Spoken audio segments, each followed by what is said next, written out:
Archdiocese of Haro, kapulisan kag mga deboto nagapanghanda na sa kapiyastahan ni Nuestra Señora de la Candelaria sa Biyernes.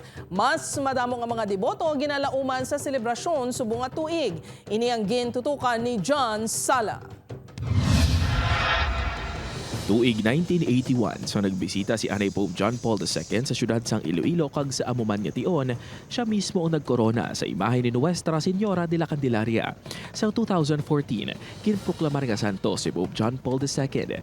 Gani sa kasaysayan, si Nuestra Señora de la Candelaria lang ang nagaisahanon nga Marian image sa pungsod nga ginkoronahan sang Santo Papa nga nangin isa man ka santos. Kada tuig linibo ka mga deboto ang nagapadulong diri sa Haro Metropolitan Cathedral tagsa ka fiesta sang Haro. Kag subong nga tuig ginalauman nga mas madamo pa gid ang mapadulong diri bilang panata kay Nuestra Señora de la Candelaria.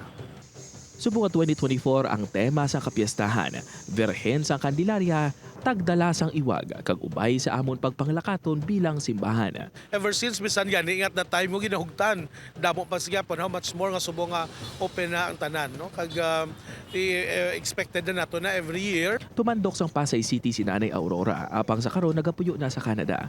Bilang isa ka deboto sang mahal nga birhen, handom gid sini ang pagbisita sa Haro Cathedral. Ito po ay nagbibigay sa atin ng liwanag. Yung pong kandila represent the light and hope para po sa mga taong nananampalataya sa ating dakilang Panginoon at sa ating mahal na ina. Ang abyan sini nga si Salve naman halin sang nag-abot sa Pilipinas halin sa Canada, nakabatsyag inisang paglain sang pamatsyag. Apang sa iya pagpadulong sa Birhen sang Candelaria, daw nadula na lang ini. I'm just praying that please let us enjoy the weather, the festivals and everything. So every day it's like feeling much better. We don't even realize we've been here for more than an hour. Nagapanghanda naman ang Haro PNP sa deployment sa kapistahan ilabi na sa palibot sang katedral. Nag-request kita sa augmentation sa higher headquarters para at least madugang-dugangan natin personal diri nga mag-secure ng Candelaria. Bastante man suno sa Cathedral Administration ang supply sang perdon candle nga ginabaligya sa simbahan. Ang isa ka kandila ang nagabalor sang 35 pesos samtang ang isa naman kapak ang nagabalor sang 175 pesos. Damo gid siya kay damo gini ang dahulat nga makakapit pa ang mga bag-o nga mga magwa nga kandila bala. Kay yearly galalain na siya, galain ang color.